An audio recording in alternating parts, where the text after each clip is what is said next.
Back in the early 30s, my grandpa used to hunt gators in the Louisiana Bayou. Grandpa and my 4 great aunts and uncles grew up hand-to-mouth in a little town called Rosedale, near the Atchafalaya River and the bayous it flowed into. Times were tough even before the Great Depression, but after Wall Street crashed, money became even harder to come by. You could try your hand at shrimping or fishing, but since most folks couldn't afford luxuries anymore, the seafood market took a huge hit. Store-cupboard staples like canned fish or oysters still moved, but the canneries only needed so many workers. And the same could be said for the logging crews, too. Construction jobs dropped off almost entirely once the Depression hit, and so did the demand for wood, which left good, honest folks like my grandpa with fewer and fewer options. There was good money to be made selling moonshine, but with Prohibition in effect till '33, it was still a risky business around the time Grandpa needed work. If the revenue men didn't get you, your rival moonshiners surely would, because there was no sure thing as a friendly competition when it came to selling moonshine.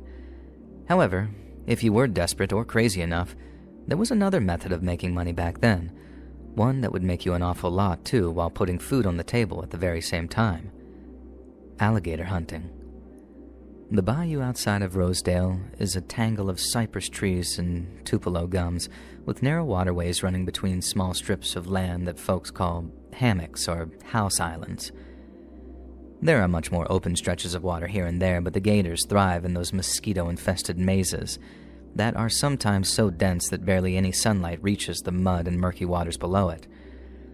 And there, and if they get enough food, gators can grow from 3-foot juveniles to 12-foot monsters in just over 5 to 6 years. Then the bigger and more powerful they get, the more dangerous and deadly they become. Gator trappers had to know the terrain inside and out if they wanted to safely navigate in and out of the swamps, and a lot of folks made money that way, guiding hunters or trappers into the deepest parts of the bayou where all the oldest and biggest gators lived. You had to know where they nested, where they basked, and where they'd relocate to whenever the rains or tides came in. But if you got it right, you can make a hell of a lot of money in those days. An experienced party of hunters and trappers working dawn till dusk might bring back 2 or 3 or maybe even 4 gators. Then, with good quality gator hides selling for $3 or $4 a piece, a party of 5 could each expect to take home money and food to last their families a week, and all from just a single day's work. It wasn't just the hides that were in demand either. If you salted the gator meat, you could make it last even longer, or sell it while keeping the fresh stuff for yourself. Grandpa also said that there was a mambo, a voodoo priestess out near Myatt Point, who'd pay good money for the gator's teeth and claws for use in her black magic rituals. Given how lucrative it was, it's easy to see why gator hunting attracted so many amateurs, especially once the economy really went into freefall. But it was also very dangerous work, obviously. In that first year or so after the crash, dozens of enterprising but inexperienced young men waded off into the deepest, darkest depths of the bayou, hoping to secure a living, but finding nothing but death. Arguably, the safest way to bag yourself a gator back then was to trap one. A trapper would bait a heavy hook of iron or steel with a hunk of meat, the more rancid the better, and then simply hang it over a tree branch with a rope like they were fishing. Grandpa said that it could be a horribly effective method, but only when it worked. The gators were just as likely to lunge out of the water than tear the meat from the hook without getting impaled, and like the steel-holed leg traps that some trappers used, not everyone could afford them. Instead, most of the greener boys simply waded out into the swamps with a rifle or a shotgun and hoped for the best, but few ever returned. The same could be said for the whole crews of boys who paddled out in their pirogues in the middle of the night. They used to bring oil lanterns along with them, and when they raised them up high, they'd be able to see the telltale glow of an alligator's eyes. It must have made for an easy method of finding them, but with all that splashing around and with all that blood in the water, it was often the case that the hunter became the hunted. Stray into the wrong waters and an angry gator could snap a boat in half, or drag a man under the water and drown him before his friends even realized what was happening. Just getting bitten out there could prove fatal too, like in the case of one hunter who ended up being the lone survivor of his party. Gators tore up his boat and ate his friends, and although he managed to escape, the trapper had to wade through stinking swamp water all night long in order to make it back to his hometown. Now, folks over there were heartbroken that they'd lost loved ones, but took solace in the lone survivor having made it home. But he didn't last a week. All that nasty swamp water had soaked into the bite wound to his leg, and he quickly came down with some kind of infection. His family called in a doctor all the way from Baton Rouge, but in the days before antibiotics, there was nothing he could do. And that blight took him down in just a couple of days, and when he was buried, they lowered 3 empty coffins into the dirt right next to him, one for each of his missing friends. Now, news of any deaths out in the swamps always swept through the parish like wildfire, but not one of them stopped people heading out there to hunt gators. And it got so bad that people started making money returning the personal effects of the missing, should they happen across washed-up pirogues or abandoned camps. It was about then that the parish sheriff decided to call time on the whole situation, so he and his boys started cracking down on anyone hunting or trapping without a license. But since licenses cost $5 and could take weeks to obtain, the crackdown didn't stem the steady trickle of the desperate and the doomed. My grandpa was lucky enough to have a license, as did a handful of other Rosedale residents, and although there was sometimes fierce competition between parties, their rivals were, for the most part, friendly. They'd all meet up to drink, smoke, and swap stories at a place they called the Blind Tiger. And that wasn't even the name of the joint either. A lot of illegal drinking spots were named Blind Tigers back then, and all because of some joke about paying a man to see a blind tiger when, really, you were spending your money on booze. Anyway, a lot of the Rosedale trappers and hunters would meet up at this one Blind Tiger on the woods off of Hunter's Run, and they needed no incentive to get drunk and barbecue gator meat, but the real benefits of hanging around that place were the tricks and tips and lessons that you learned from other hunters. Grandpa and his hunting buddies, Charlie and Whit, used to stop by the Blind Tiger every evening, sometimes just to get the scoop on where the good hunting was that week. He said he used to hear some fine and fanciful rumors around that bar. But then, in the summer of 1931, Grandpa heard one which absolutely stole the show. There was a guy, Little John Guidry, this gator hunter who headed up a group of 4, and he was busy telling everyone in attendance about a recent trip into the deepest recesses of the Bayou Sheen. They were out looking for the biggest gators they could find when, suddenly, they saw this huge, alabaster white gator basking on a narrow house island. Their pirogues were all full up with kills for that morning, so they'd have no room for any additional quarry, but even if they had, it would have taken a heck of a lot of wrangling to get that monster into a boat. Guidry said that from teeth to tail, that albino gator had to be at least 20 feet long, meaning the beast had to be carrying around 2,000 pounds of meat and hide on its carcass. But almost as soon as he and his boys laid eyes on it, it slipped into the water and disappeared. All 3 of Guidry's hunting buddies attested to his claim, and while Grandpa might have gotten away with just calling Little John a liar, accusing his whole party would have been downright foolish. But even so, Guidry and his boys could see the disbelief on the faces of those who listened. The doubt of their fellow hunters didn't seem to bother them, though, because Guidry and his boys claimed their doubters would be laughing on the other sides of their faces once they'd hauled that albino beast back home. And because a hide that size, and in such a rare color, they'd be able to afford a whole week of easy living for the sale of it.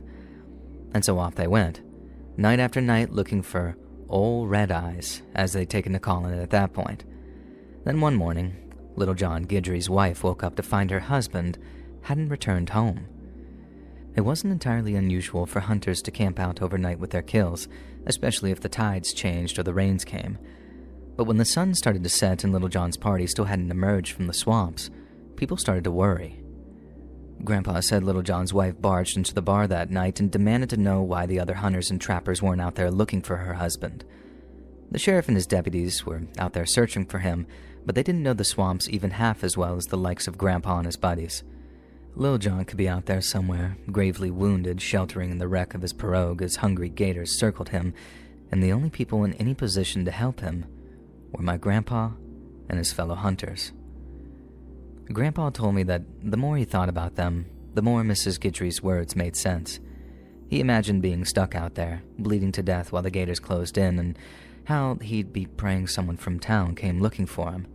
It wouldn't feel right going back into the swamps without a mind to look for Little John and his boys, even if it was just to bring home what was left of them. And so, one day, Grandpa met with Charlie and Whit at the Blind Tiger and put a proposition to them. They traveled deeper into the swamps than they ever had before, to bring home some gator and maybe, just maybe, Little John Guidry along with them. Now, Grandpa and his buddies were faced with 2 very big challenges here. First off, Heading out into the deeper parts of the swamp would require an overnight stay someplace, and it was in darkness that the hunters had the most to fear. Then secondly, they needed the help of 1 or 2 extra hunting parties to cover all the ground they needed covering. Grandpa told Charlie and Whit to go get the supplies that they needed for this long trip into the bayou, while he went around trying to enlist the other hunting parties into joining them on the search. But just about everyone he spoke to thought he was crazy. While it was heartbreaking that little John Guidry had gone missing, and while everyone felt sorry for his wife and kids, it was his own damn fault for heading too deep into the bayou, and all the while searching for a giant white alligator that may or may not have been something he made up. If a dozen more hunters went out there looking for him, in places that human beings did not belong, the most likely outcome was that more families would just end up wearing black. And just like Icarus, as they say, Little John flew a little too close to the sun and got his ass burned. Nobody's fault but his own. Grandpa said that he couldn't blame people for feeling that way. He even agreed with them to an extent, but there was still that voice in his head telling him he had to do something. He told me that he thought that voice was actually Jesus because he knew damned well how crazy of an idea it was, but he wanted to do it anyway. Yet as luck would have it, so did just one other hunting party. Gaston Dupree, or Gator to his friends, was one of the best hunters and trappers in the entire parish, but it was no secret that he was sweet on Little John's sister-in-law, a girl named Eulalie Badru. Grandpa said that he took some convincing, but in the end he agreed. Then after they'd all gathered up their men and materials, the 7-strong hunting party set off in their pirogues towards Bayou Sheen. Grandpa said that first day was slow going. They had to keep their eyes peeled for any trace of Little John and his boys, and they had a 14-mile stretch of river to cover before they reached Bayou Sheen. He said it was very eerie out there that morning, the only sound being the putter of their pirogues' small engines as they glided through the water. And I know what he means, too, because it all looks exactly the same today as it did back then. The water was black as oil, cypress trees stabbing up through the surface, and these wailing birds sounding like wandering spirits. You might spot a half-submerged log, floating just a little too still until you realize it's no log at all, just another gator waiting patiently for its next meal. It can get very creepy out there when it's quiet and still like that, yet there was Grandpa, heading out into the bayou's deepest, darkest depths. The 2 hunting-turned-search parties arrived at Bayou Sheen in the early afternoon. It was around there that Little John claimed to have seen his prize gator, so both parties figured it was a good place as any to start looking. They agreed to meet back up on the main body of the Chafalaya River in the morning, but until then, they were to split up and drive the pirogues up and down the narrow channels looking for any sign of Little John, his boys, or the remains of any other poor soul who had disappeared in the previous few months. To safely navigate the much narrower waterways, Grandpa and his buddies, Charlie and Whit, switched from their engine to their oars, paddling up and down Bayou Sheen until their arms ached from it. They saw plenty of gators, swamp rats, and the occasional snapping turtle, but no sign of Little John or his hunting party. They searched all afternoon and well into the evening. Then when the light started getting low, Grandpa and his 2 friends began looking for a house island dry enough to camp on. They continued up and down the channels, with the bayou getting darker and darker with each passing minute, until finally, they were forced to navigate by the light of nothing but their oil lanterns and the moon. Grandpa said that sort of navigation was very dangerous, mostly because the chances of wrecking your pirogue were much higher. And if you wrecked your pirogue way out in the deep swamps, you were in major trouble, even if you were a strong swimmer. And with that in mind, they paddled very slowly with Charlie at the head of the boat, lantern in hand, guiding them through the darkness. He couldn't hold it too far over the front, though, not unless he wanted his arm bitten off by a gator, and they knew that they were surrounded by them because they could see all of those eyes reflecting the orange glow of their lanterns. Grandpa always said that was the worst part of paddling through the swamps at night, seeing everything that was looking back at you. And although I've never seen the sight myself, just thinking about it sends a chill down my spine. After a while of searching for a place to camp, Grandpa said that he and his buddies started seeing lamplights in the distance. They figured that they might have happened across the camp of Gator Dupree and his boys, but as they got close, they realized someone had built some kind of structure way out there in the swamps. They paddled closer and closer, unsure of what to expect, and then suddenly, Grandpa said that he spotted a big black cross painted against a white background. It was a church, its rear on a house island, its front right up against the water, and it was deathly quiet. Grandpa and his boys pulled up to the landing, calling out to see if anyone was home, and a few seconds later, some old half-blind deacon emerged to welcome them. When they mentioned that they were looking for a place to stay, this deacon said that they were more than welcome to spend a few hours sleeping among the pews. Grandpa and his buddies thanked him, tied up their pirogue, and then piled into the tiny church to find a total of 4 pews lit by candlelight and an old rugged cross to the front. When the deacon asked them what they were doing out in the swamp so late at night, Grandpa shared the tale of Little John and their hopes of bringing him home alive. The deacon said he'd pray for the man's safe return, but when Grandpa mentioned the great white alligator Little John claimed to have seen, the deacon's expression, he says, turned cold. He told Grandpa he'd seen Old Red Eyes himself, up close too, and not only was it real, but it was the biggest damn gator he'd ever laid eyes on. He said he'd been out in his pirogue, sharing the good word with some of the swamp folk who lived out near Catahoula, and then while on his way back, he was paddling on a stretch of water when something huge and pale slipped out of the undergrowth to his rear and into the swamp. He said it was no use a thing that size trying to hide, and the almighty splash that it made as it slid into the water had him clutching at the crucifix that hung around his neck, and he started paddling like a madman, trying to get away from it, but every time he looked over his shoulder, the bubbles on the surface got closer and closer and closer. He knew the bayou well enough to know that a gator had taken a deadly disliking to him, and if it snapped his pirogue in half, he was going to have to swim like the devil to safely reach solid ground. But then, right as the thing was about to reach him, he started up with, "The Lord is my shepherd, I shall not want. He maketh me to lie down in green pastures, and he leadeth me beside still waters." The deacon said it seemed like the moment the words "still waters" left his lips, the bubbles stopped moving. He kept on paddling like his life depended on it, but the great white gator submerged beneath those waters, the one that had once seemed intent on making him dinner, had stopped dead in its tracks. Grandpa said his buddy, Whit Watson, told the deacon that, with all due respect, it was going to take more than prayers to bring in an animal of that size. And once again, the deacon turned white. Grandpa said the deacon lowered his voice and then told him to listen, and listen good. He then said that, sure, they were living and breathing. The devil moved among the bayou, and that he'd seen him with his own eyes, and that he moved through the beasts and the birds just the same as he did through people. He didn't know where Old Red Eyes was, nor did he know exactly what he was, but he had more chance of dragging us all down to hell than we did dragging him out of that swamp. His words didn't come off at all that kind, but the deacon meant them as a good-natured warning. An alligator that size and temperament wouldn't be brought down easy, and Grandpa was putting his life at risk just moving through its territory. But they hadn't paddled all that way just to turn around and head home, not when they were so close to the heart of the swamps. So, at dawn, once there was enough light to get going again, Grandpa and his buddies climbed back into their boat and then set off deeper into the bayou. Grandpa said it was still early in the morning and they were paddling slow while eating stale bread and molasses for breakfast when they suddenly heard a distant sound that chilled their blood.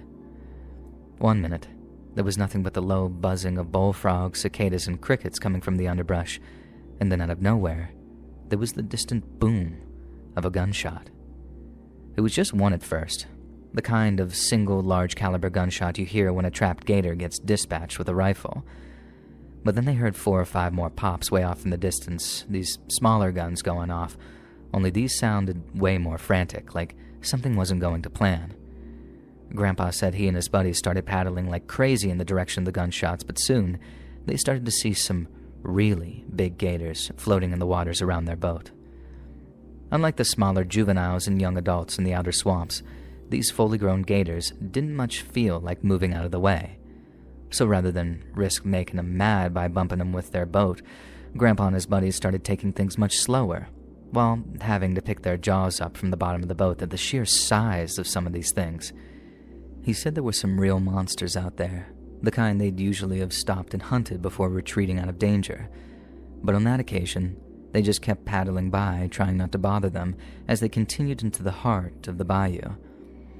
Grandpa said that they carried on paddling for about an hour, getting more and more nervous as they did, because if they strayed into any of the gators' spawning grounds, Some overprotective mamas could cause them some real hassle. They're taking things real slow, keeping their eyes peeled and their mouths shut. Then at one point, they paddled around a wall of bald cypress trees and spotted something that almost turned their stomachs. Through a jagged clearing on the bank, they could see a campsite strewn with the blood-splattered remnants of Gator Dupree's hunting party. Grandpa said it was one of the most horrific sights that he'd ever seen. Guns and gear were scattered everywhere, an empty John boat still listed in the shadows, while half-eaten bodies lay among the sawgrass as flies buzzed over the carnage. There were limbs missing. Bodies had been ripped open with one man's boot sitting upright still laced like it had been yanked clean off, and it was the kind of mess no knife or gunshots leave behind. But if it was a gator that had made that mess, it must have been unusually big and very fast for an animal its size. Grandpa said that after seeing all those bodies, he and his boys started to discuss turning back, because if he, Charlie, and Whit went any deeper into the swamps, it might be their half-eaten bodies some horrified group of hunters would end up happening across in the future. Gator Dupree and his boys were much more experienced hunters than they were, and had traveled in larger numbers too. If they hadn't been able to best whatever had attacked them, what chance did Grandpa and his buddies have? Grandpa said that on the journey back, the weight of all that loss hung over them. They felt ashamed and defeated, but if they didn't return home, then who would provide for their families? Whit was up front paddling steadily when he suddenly pointed out a huge gator, easily 12 foot long, that was basking on a house island. Whit said that he thought it was the gator that killed Dupree and his crew. Charlie was skeptical and said just about any gator that size or bigger could have done it. Grandpa said he was about halfway through agreeing with Charlie when the murky waters in front of the 12-foot alligator suddenly exploded. Out of nowhere, the monstrous 20-foot albino gator surged up from the depths of the swamp. Pale as death, its reddish-pink eyes flashed as its jaw clamped down on the basking gator's head with this disgusting crunch. The smaller gator thrashed wildly, whipping its tail and flailing its stunted limbs, but it was no match for this humongous beast that had somehow managed to take it completely by surprise. The albino gator then dragged it back into the swamp in a swirl of foam and blood, then swam off submerged before it was all still again. Whit's jaw was dropped as Charlie froze with the paddle mid-stroke. Grandpa said he was the same, still as a statue in the rocking boat, just staring at the ripples that thing left in its wake. Grandpa said there were a few moments of stunned silence, the boat rocking gently as the ripples slowly faded. But then suddenly, the water down the channel started to churn, and the next thing they knew, a huge blur of silt and pale hide was slicing through the swamp, coming at them so fast they barely had time to react. Grandpa paddled like the devil, while Whit fumbled with a shotgun, slamming shells into the breach, and he said he turned just as the beast erupted from the murky water, streaming off of its ghostly hide, teeth bared for the kill. As old red eyes surged upward, jaws gaping like an open grave, Whit fired twice. The blast echoed across the swamp as shotgun pellets tore into the albino's snout. Fresh, bright red blood streaked its scales, but the shots were only enough to daze it, and it sank beneath the surface with a hiss. Grandpa said the boat suddenly lurched forward as the beast splashed down, and for a moment, he thought that they might be in the clear. But maybe a second or two later, he heard the same thrashing sound in the water behind them as old Red Eyes once again prepared to charge. Grandpa said his arms were burning by the time the water exploded again, but still he and Charlie rowed like the devil, willing each other to push harder, while at the rear of the boat, Whit held the shotgun with trembling hands and began praying out loud. "The Lord is my shepherd, I shall not want," he yelled as he reloaded. "He maketh me lie down in green pastures. He leadeth me beside the still waters. He restoreth my soul. He leads me in the path of righteousness. And though I walk through the valley of the shadow of death, I shall fear no evil, for he..." Grandpa said Whit's final words were drowned out by another explosion of water. That albino beast lunged, jaws snapping inches from the boat's edge, but Whit's timing was right, and his aim was true. Grandpa said he heard a deafening roar as Whit unleashed another 2 shots, only this time, The pellets ripped through old Red Eye's flesh, causing dark red blood to gush into the foam. The beast thrashed, a guttural bellow escaping its maw, and then it slumped, wounded and broken, before slinking off back into the depths. Whit rushed to reload the shotgun as Grandpa and Charlie kept paddling, but except for the creak of the boat, the splashing of the oars and their ragged breaths, the bayou soon fell silent again. The boat glided through the swamp, their paddle strokes slow and heavy as they reached the next bayou, which would take them home again. Grandpa said he remembered how Whit sat up front, shotgun still across his lap, with a look of exhaustion and guilt across his face. He said that expression captured the mood.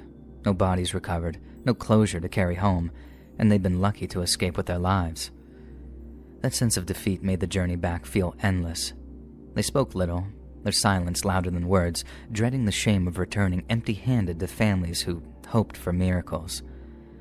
And the sun was setting by the time they reached the dock near where Rama stands today, and Grandpa and his buddies climbed out, legs very unsteady, and then they left their boat tied up as they walked on into town. First came the reunion, with parents, siblings, and kin of all kinds rushing forward. Whit's ma threw her arms around him, not caring that her boy smelled like sweat and swamp rot, while Charlie's baby sister clung to his leg and his pa praising Jesus for his safe return. And Grandpa remembered all of this, as well as his mother telling him how proud she was. It didn't matter that they'd return empty-handed. They tried, and that's what counted. Second came the bad news, delivered personally to the families of Gator Dupree and his boys. Gator's mama collapsed with a wail when Grandpa broke the news that her boy wasn't coming home, and that she would have taken a nasty tumble if she wasn't caught by Gator's two sisters. The same went for the families of his hunting party. The kin had gone out to rescue Little John and save his kinfolk from the agony of his loss. But in a horrible twist of fate, they too were now condemned to wear black. To Grandpa, it all seemed like some kind of sick cosmic joke, and he couldn't help but feel like he was the punchline. Why shouldn't he survive when so many hadn't? And how could he live with himself knowing that he'd turn tail and run at the first sign of trouble? He said he struggled with thoughts like that for a long time, until the day of Little John's funeral when his grieving widow told Grandpa how much she appreciated his efforts to recover her husband's body. Grandpa said that helped him deal with most of the guilt he felt, but not all of it, and he ended his gator hunting days for good after the encounter with old Red Eyes. He traded the bayou for a cornfield, ended up catching the eye of that Boudreaux girl that I mentioned earlier. Then, after a long courtship, they were married under the cypress trees during the spring of 41. And sadly, the draft snatched him up in 42, and after storming through the liberation of France and helping free villages from Normandy to the Rhine, he returned to his beloved home and started a family. And years later, Grandpa would sit us by the fire in a low voice and tell us this exact story of his encounter with old Red Eyes. But whenever he did, he'd swear to us kids that no battle ever chilled his blood like the day he and his boys stared into the crimson glare of the monstrous albino alligator who almost dragged them all to hell.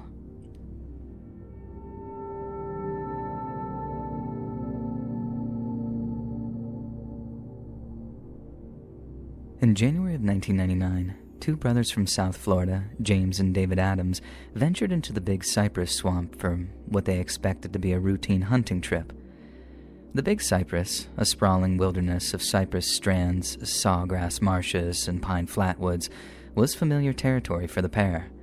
So armed with rifles and riding an ATV, they drove out deep into the swamps to hunt deer and small game. But what began as a simple day trip spiraled into a 6-day nightmare that tested the limits of both their endurance and their sanity.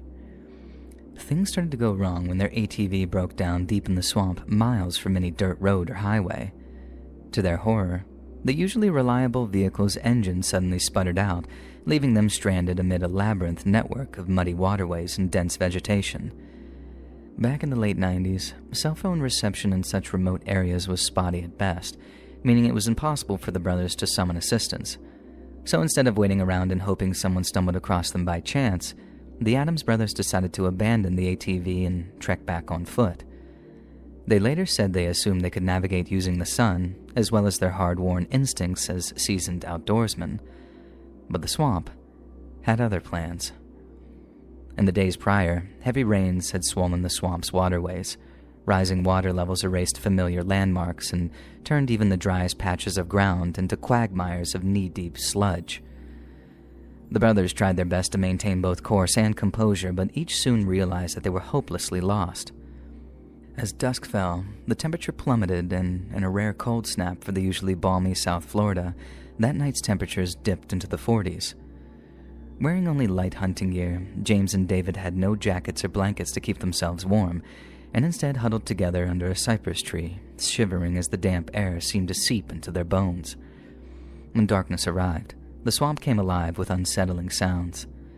The brothers heard the guttural bellows of alligators, the rustle of skittering swamp rats, and the constant drip of the ever-rising water.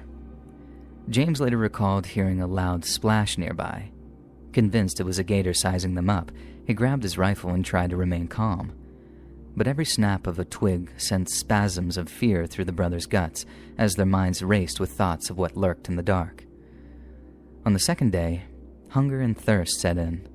The two brothers quickly ran out of what little food and water they'd brought along and, in desperation, resorted to sipping from pools of stagnant brown swamp water. They gagged at the taste of rotten decay, but knowing dehydration would kill them far quicker than any germ or parasite, they drank it all the same. As they walked, their boots grew heavy with mud and their legs ached from wading through the mire. Mosquitoes swarmed relentlessly, leaving welts on their exposed skin as they tried and failed to swat them away. At one point, David, the younger of the two brothers, started to exhibit signs of severe fatigue. James urged him on, but he too was beginning to falter. They needed a route out of the swamp, and they needed it soon. And on the third day, James and David stumbled across an old hunter's camp.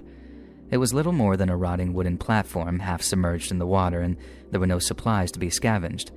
But since it offered a brief respite from the endless sea of mud and slime, the two brothers decided to rest a while. They tried to start a fire with soggy twigs and a lighter James carried with him, but the damp wood refused to catch.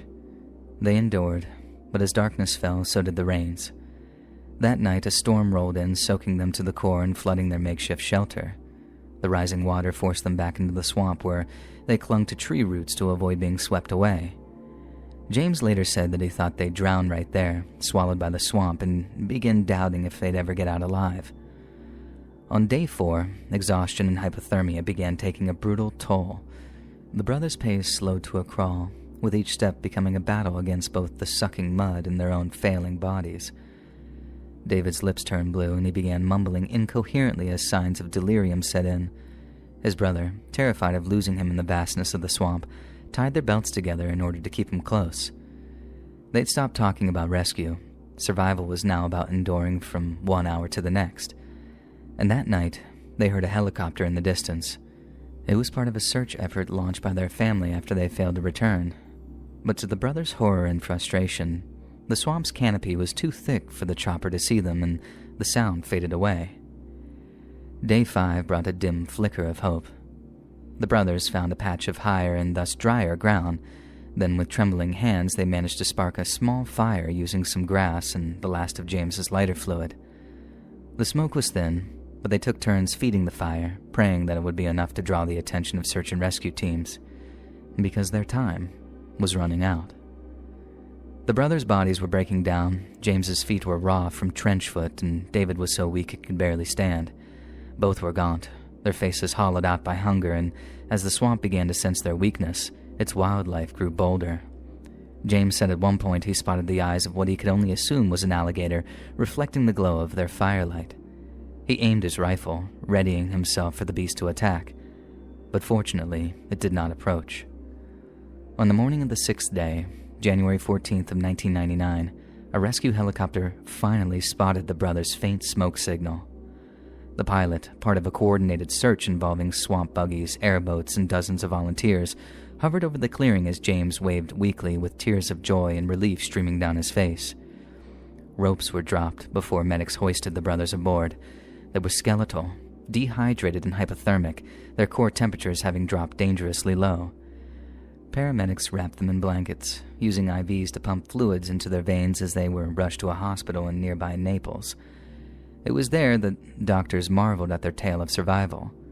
6 days with no food, with only tainted water to drink, not to mention exposure to the elements in a swamp teeming with predators. All in all, it was nothing short of a miracle that the Adams brothers were still alive. James and David recovered physically, though the mental scars lingered. James later told reporters, "I thought we were gator food. Every night I heard them out there, waiting." Their story became a local legend, a testament to human resilience and a stark reminder of the Big Cypress Swamp's unforgiving nature. And for those 6 days, it wasn't just a landscape. It was a living, breathing adversary that almost claimed their lives.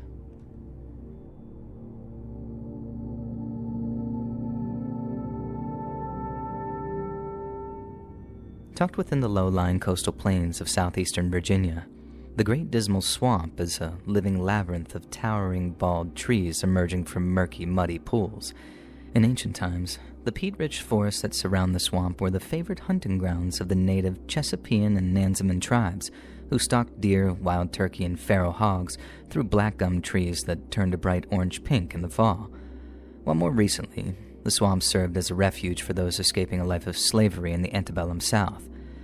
These days, the Great Dismal Swamp has been designated a national wildlife refuge, with contemporary conservation efforts ensuring a boom in the populations of black bears, bobcats, and otters, along with its 70 species of reptiles and amphibians, and its 213 varieties of birds. The swamp is even home to a few alligators, vagrants who swim up the Pasquotank River from the wetlands of North Carolina. But in the late 1980s, it played host to one of the most chilling criminal events of the decade. Thomas Lee Bonney was born and raised in Chesapeake, Virginia, and as a young man he established an auto salvage yard, which he grew into a very successful business. He married a woman named Dorothy May in the late 1960s. Then, in August of 1968, they welcomed the first of 6 children into the world, a girl named Kathy Carol Bonney. Thomas loved his daughter dearly, but Dorothy May soon noticed a certain overprotectiveness in her husband. He was both a religious and reasonable man, meaning his wife felt perfectly comfortable in confronting such behavior. But when she raised the issue, Thomas made a heart-rending confession. Although he didn't go into too much detail, Thomas explained that he'd grown up in the shadow of a deeply abusive father. He was neglected for long periods of time, and whenever his father was around, he'd subject his young son to severe physical abuse for even the most minor of infractions. Thomas told Dorothy May that he loved and despised his father with equal measure, and that he was terrified of making the same terrible mistakes. His wife assured him that, together, they'd ensure that didn't happen, but Thomas never quite rid himself of his overprotective instincts. Despite Thomas Bonney's overbearing supervision, or perhaps as a result of it, his daughter's teenage years were characterized by a growing spirit of rebelliousness. When he emphasized the importance of her education, she responded by dropping out of high school. Then, after he tried to enforce a so-called no-dating rule, a 19-year-old Kathy began an illicit affair with a married man more than 20 years her senior. Concerned by his daughter's behavior, Thomas searched her bedroom for signs of anything troubling, and in a desk drawer, he found a letter written by her much older paramour. It's believed this letter contained extremely graphic descriptions of illicit acts, and upon reading it, Thomas became incensed. He explained to Kathy that dating such a venally deranged individual wasn't safe, and that extramarital affairs either ended with heartbreak at best or violence at worst. Yet to his horror, his daughter refused to listen. Thomas was faced with every father's worst nightmare. He loved his daughter dearly, but her increasingly reckless behavior was putting her at risk in ways that was impossible for him to explain. Then, in late fall of 1987, Thomas Bonney's deepest and most primal fears became reality. On the morning of November 22nd, Thomas contacted the Chesapeake Police Department to file a missing persons report. He told them that the previous evening he'd driven his daughter to a nearby 7-Eleven to meet a man named John. According to Kathy, John wanted to sell his old Chevy Blazer, which, due to its age and heavy mileage, was being offered at a very reasonable price. Naturally, she wanted to give the SUV a test drive before handing over the cash and had agreed to meet its owner at the 7-Eleven parking lot at around 9 p.m. Thomas agreed to give Kathy a ride, but only if he could observe the meeting to ensure that it wasn't dating-related. His daughter seemed only too happy to let him witness the exchange, so off they went. Thomas then recalled how upon arriving at the 7-Eleven parking lot, he witnessed his daughter's meeting with the Chevy's owner, John. Kathy climbed into the SUV's driver's seat, took it for a spin around the parking lot, then handed over the cash once she was happy with its performance. Thomas said that he congratulated his daughter on the successful purchase of her first car. Then, in her excitement, she asked if she could take it for a spin before meeting him back home. Realizing that stifling one of his daughter's first major milestones would be stupid, the usually overprotective Thomas agreed to the proposal, but not without a warning to be home before midnight. Kathy agreed and climbed into the driver's seat of her brand new Chevy, and then drove off with a toot of her horn. But upon waking up the following morning, Thomas discovered that neither his daughter nor her new car were anywhere to be found. Police told Thomas his fatherly concern was understandable, but in the eyes of the law, Kathy was an adult who was free to do as she pleased. Under the circumstances, a missing persons report could be filed after 24 hours without contact. Thomas tried waiting until the 9 p.m. deadline, but was so gripped with terror over his daughter's well-being that he called back just prior to 7 to express his anxiety. Then, and only then, was an officer dispatched to the Bonney family home. Upon the arrival of law enforcement, Thomas repeated his account of giving Kathy a ride to purchase the SUV. He believed that John, the vehicle's apparent owner, might somehow be involved in his daughter's disappearance. But given her newfound mobility, she could have driven just about anywhere before getting herself into trouble. Thomas also mentioned the extramarital affair Kathy had been conducting and how he believed the man in question was a dangerous deviant. Then, after sharing as much pertinent information as possible, the officer thanked Thomas for his time and then departed his residence. For Kathy's friend and family, the night of November 21st was a sleepless one. While many feared that driving at night on deserted Virginia highways had resulted in some kind of road accident, others suspected Kathy's recklessness had finally bore a terrible fruit. Yet the reality was much more horrifying. The following afternoon, a local hunter named James Sawyer was trudging along a heavily wooded area near the Great Dismal Swamp Canal when he made a deeply alarming discovery. A pair of blood-stained underwear was sitting near the water's edge, and just a few feet away, the naked body of an adult female was lying in a disturbingly unnatural position. Her torso was riddled with gunshot wounds, and she'd been so badly beaten that she could only be identified via fingerprints. Then and only then did police realize that the victim in question was the missing 19-year-old Kathy Bonney. A subsequent search of the teenager's bedroom revealed a half-finished letter to her married paramour, the contents of which had never been made public, along with some adult magazines and a pair of handcuffs. Thomas was devastated. He had long suspected that his daughter's older lover was priming her for deviancy, and the discovery of the handcuffs seemed only to confirm his worst fears. In light of that, his cooperation with detectives was enthusiastic to say the least, with Thomas giving hours upon hours of recorded interviews in the hopes that some minor detail would force a break in the case. Yet the more he talked, the more certain inconsistencies in his story became apparent. The first thing that aroused the detective's suspicion was the casual change of detail in Thomas's story. For weeks, he claimed to have driven his daughter to the test drive in his wrecker. Then one day, he suddenly claimed to have used a Chevrolet. Thomas also told detectives that in the weeks before his daughter's murder, he'd sold his 9-shot .22 revolver for $100. But when police asked the name of the person he'd sold it to, Thomas claimed that he couldn't remember. Detectives then spoke to Thomas's business partner, whom he operated the salvage yard with. In his experience, Thomas was an honest, hardworking, and deeply conscientious person, a man who made doing business with him a pleasure. But over the previous few weeks, he'd started noticing something strange. One day, Tom's partner approached him with a solution to an ongoing problem they'd been experiencing. He explained the situation, then laid out the proposed solution in as simple a manner as possible. Yet to his surprise, Thomas Bonney didn't seem to know what he was talking about. He remained quiet, maintained a confused, almost bewildered look about him. Then when his partner asked if he understood, Thomas replied with a nervous-sounding, "Yes, sir." Firstly, Thomas never, ever called his partner sir. The two weren't exactly close friends, but they'd been working together long enough to have developed a casual but trusting relationship. The most formal Thomas ever got was calling his partner by his first name, so where had the sir suddenly come from? Later that day, Thomas's business partner reapproached him regarding his potential solution just to make sure all had been understood. Thomas seemed to have returned to his composed and confident self, but to his partner's confusion, he claimed to have no recollection of the discussion regarding their problem. Assuming Thomas had been preoccupied and had not fully listened, his partner re-explained his proposal. Thomas understood perfectly, gave him the go-ahead, then concluded the discussion amicably. His partner was pleased, yet remained so unsettled regarding Thomas's apparent memory loss that it was one of the first things he mentioned when questioned by police.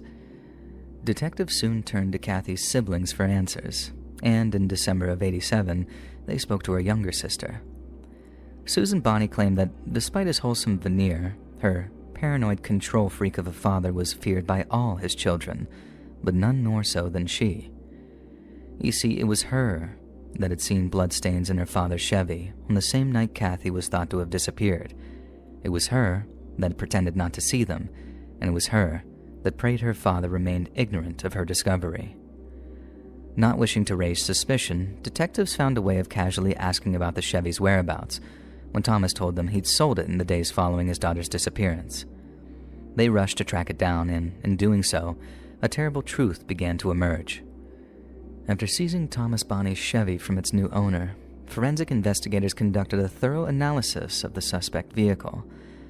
They located the bloodstains Susan had referred to, along with long strands of hair in the vehicle's trunk, and then quickly determined both belonged to Kathy. It's not clear how Thomas Bonney got wind of the investigation's sudden shift, but on December 11th of 1987, he fled Chesapeake in the middle of the night. Dorothy May was so alarmed by some of the things her husband said and did as he packed up his car that she reported herself to the police that same day, claiming she couldn't protect herself or her children from a man she no longer recognized. The manhunt lasted 2 months. Then, on January 31st of 1988, Thomas Bonney was arrested in Indiana. Once back in Virginia and having been detained on suspicion of his daughter's disappearance, Thomas was interviewed extensively by psychologist Dr. Paul Dell. Using hypnotherapy, Dr. Dell was able to identify 10 separate personalities contained within Bonney's mind, leading the doctor to conclude that Thomas was one of the most profoundly deranged individuals he'd ever come across. Along with Tom, the so-called host personality, Dell identified personas named Satan, Mammy, Demian, Viking, Tommy, Hitman, Preacher, Dad, and finally, Kathy. These personas had been created by Thomas's psyche, with each serving as a conduit by which he could process the horrific abuses of his childhood, which were apparently far, far worse than anyone had been led to believe.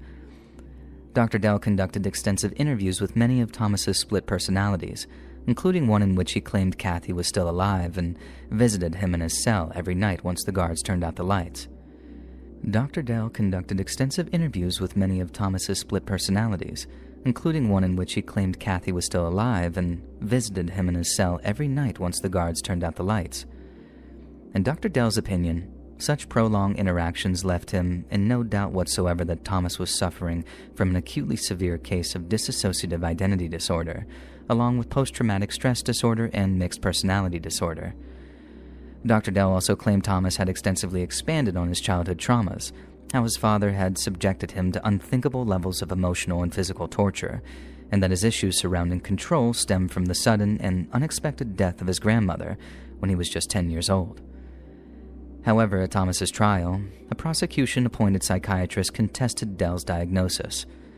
Dr. Philip Coons had not interviewed Thomas personally, nor did he posit any official diagnoses. But after reviewing a whopping 13 hours of Dell's footage, he realized the doctor had almost completely failed to maintain proper standards of care. Not only was Dr. Dell's line of questioning unbefitting of a psychiatric interview, but he had allowed Bonney to ramble, asked him suggestive and leading questions, and had improperly suggested to Bonney that he might have other personalities while the patient was under hypnosis. What's more, Dr. Coons argued that the death of a family member was insufficient to induce a dissociative identity disorder, then made the shocking claim that Thomas's symptoms might have actually been created by Dr. Dell's hypnosis. Dr. Coons' testimony was somewhat backed up by a physician who interacted with Thomas Bonney during treatment in October of 1988. This physician argued Thomas was indeed displaying symptoms consistent with Dr. Dell's diagnosis, but disagreed with the idea that Thomas had somehow blacked out while murdering Kathy, or was otherwise unaware of the severity of his acts. In summation, the prosecution's argument was as follows. On the night of Kathy's murder, it had in fact been Thomas Bonney's idea to go check out an SUV that was for sale, but the entire story had been nothing but a fabrication. It's clear the pair stopped by the 7-Eleven that Thomas spoke of, as Susan Bonney actually witnessed her father's vehicle pulling out of the lot. However, instead of taking Kathy to view a car, he drove her south towards the North Carolina state line, where a violent argument ensued. Thomas confronted his daughter regarding the extramarital affair that she was conducting. Then, when he was told to mind his own business, he pulled over, dragged her out of the car, then shot her to death at the side of the road. Then, to make it look as if she'd been killed by a lover, Thomas Bonney stripped Kathy of her bloodied clothes, made sure to leave her underwear clearly visible to anyone who might discover her, then beat his own daughter's face to a bloody pulp to give the impression her murder was a crime of passion. Bonney's defense team announced that they agreed with almost half the prosecution's version of events. However, in their opinion, it had been Kathy who, in the heat of the moment, had reached for the firearm she knew her father kept in his glove compartment. The defense then argued that during the ensuing struggle for Thomas's firearm, it accidentally discharged, and this is when the persona known as Demian took hold. To Demian, Kathy was not his child, merely a threat to be eliminated. Demian had been created to protect Thomas Bonney. It was the persona's one and only purpose, and protect him it did. 2 hours after murdering his own daughter, Tom returned home, and possibly owing to the condition diagnosed by Dr. Bell, he was able to look his wife dead in the eyes and ask with all sincerity, "Where's Kathy?" Bonney's defense team made a compelling argument, but the jury disagreed, and following a 7-week trial, they pronounced him guilty on November 25th of 1988. Bonney appealed his life sentence, but the North Carolina Supreme Court upheld his conviction in June of 1991. On July 29th of 1994, at around 8:30 in the morning, Bonney and a fellow inmate escaped from Central Prison through a trash compacting chute and hid in a garbage truck. While it was initially speculated that both had been crushed to death in a trash compactor during their escape attempt, the two men had stolen a car and driven to Hampton Beach. Thankfully, Bonney was captured by police 4 days later and offered no resistance. He explained the escape had been a spontaneous idea, and that his main motivation had been to visit the grave of his late mother, whose funeral he was unable to attend.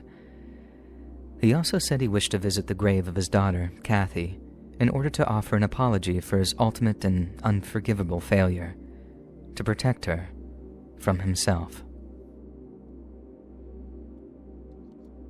Hey friends, thanks for listening. Click that notification bell to be alerted of all future narrations,